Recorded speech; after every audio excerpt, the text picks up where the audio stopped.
Abantu bajya bakora inkuru ubundi ugasanga ntizigira umutwe n'ikibuno, ugasanga baribaza kuki tutabona viyuzi, byagenda bite kugira ngo tubone viyuzi, ariko ntabwo babasha gutekereza umuntu bakwigiraho nk'icyitegererezo mu itangazamakuru ku isi, ndetse ahantu hose wagera byagorana ko utamuvuga ngo hagire umenya. Iyo uvuze mu gihugu cy'u Rwanda ho usanga arakimenya bose, Kongo, Uburundi, Uganda, aho si bakirwa bamutekereza kugira ngo bamukubwire.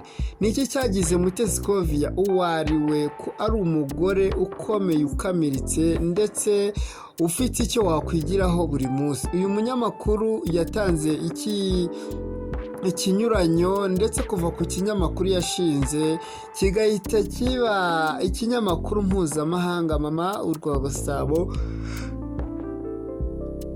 ndetse akaba ari umunyamakuru uyoboye abandi banyamakuru bigenga mu gihugu cy'u Rwanda. Muri iki gihe, muri uyu mwaka wa 2024, umwanya aherutse gutorerwamo asimbuye Cleophas Barore.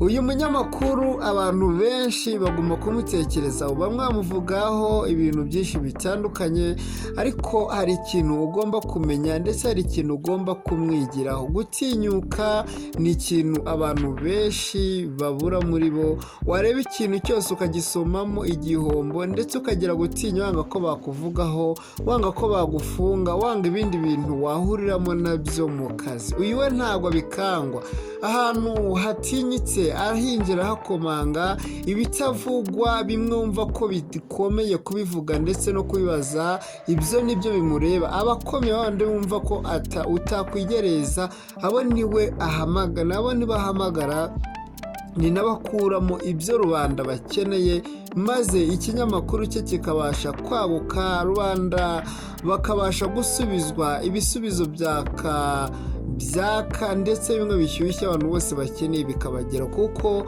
aba ashirikanyije rwose, igihe babikeneye igihe batabikeneye abagererayo.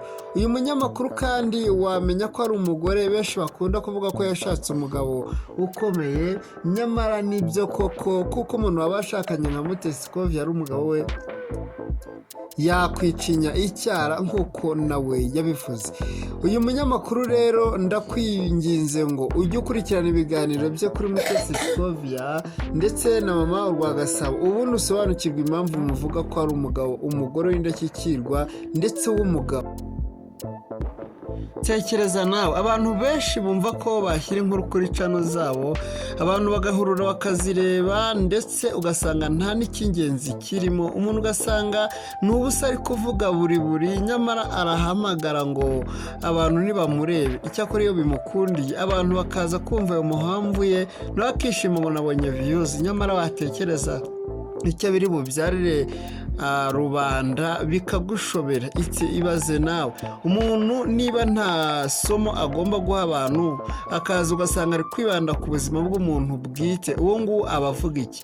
Mu Rwanda ndetse no mu isi muri rusange dukeneye amakuru yayandi yo hirya, yayandi ari bugirire abantu akamaro.